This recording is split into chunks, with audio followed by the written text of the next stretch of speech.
one consequence of being a so-called post-colonial person is that I have inherited, of course, a whole lot of Western European and specifically British canonical literature and thought and ways and beings, ways of doing and being, I mean to say. And one result of that, of course, is being imbued with all of the canonical literature, of course, including Shakespeare. So in trying to write back to the center of English culture and English literature, I've also wanted to try to take seriously some of the characters that I have personally adopted as important for my own mental universe. And one of those characters is, of course, the Moor, Othello. And so in this poem, Othello tours Venice. I pretend that these are Othello's thoughts on thinking about Desdemona and, of course, the city in which he finds himself before all the tragedy begins. So Othello tours Venice. Venezia's excuse me, I'm going to have to say that again. Othello tours Venice. Venezia's pure putrescence. As soon as April sun melts the chill, mosquitoes churn and throng and sting away all delight in Rosato, Rubicund Rosato, while candles sparkle spurning blue-gray dusk. I sniff miasma, muck of insectile or swinish coupling, until lightning smites the odor and rain flies like arrows to needle every surface, pricking. Yes, the lagoon bleeds elegiac algae, streaming a green that steams with stink. Consider the water as tinted ass white. Guessing every bit is better than his wife's, that's the old man's grievous libido.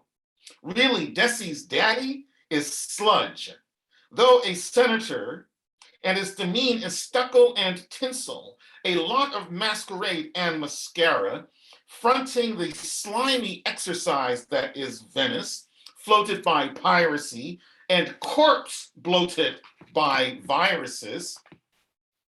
He is Venice. He is emphatic disease, corruption as syphilis. Brabantio strategizes to block my passage to Desi's bed, all his bump. Let him pray I never catch him alone, drunk, staggering amid this higgledy-piggledy maze. What if I hack up Brabantio? Decapitated, his bleeding head could be swung round to water grapevines. His scissored off testicles and penis could be smeared against the trunk of an apple tree. His own ruddy trunk could be dragged by mules through jagged stoned fields to irrigate him for weeds. Finally, the rest of him could be set ablaze and the ashes tossed into canals to ensure a vinegary Veneto vintage. I look out on Venezia, welling city, oozing city, all soughing water or sobs of rain, and slight floods slapping banks, marble steps, also awash in debt. Here's indubitable decadence, stone fissured by fishing water, finicky water, but stagnant enough to finesse mosquitoes.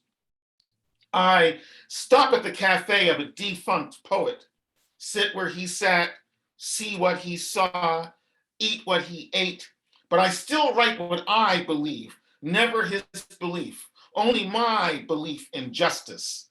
Dante be as good as dead. Welling up city, rain swelling city, streets lapping flood upon magnificent dirt. There's no mooring for a poet more, but under these filthy, gleaming waves, insurgent miasma, resurgent stone, ripple spout, spurt, unclean stuff floods in.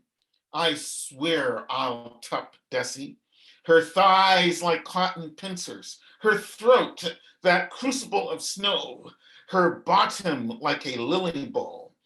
Being La Serenissama's Generalissimo, I'm worth 100 impotent senators.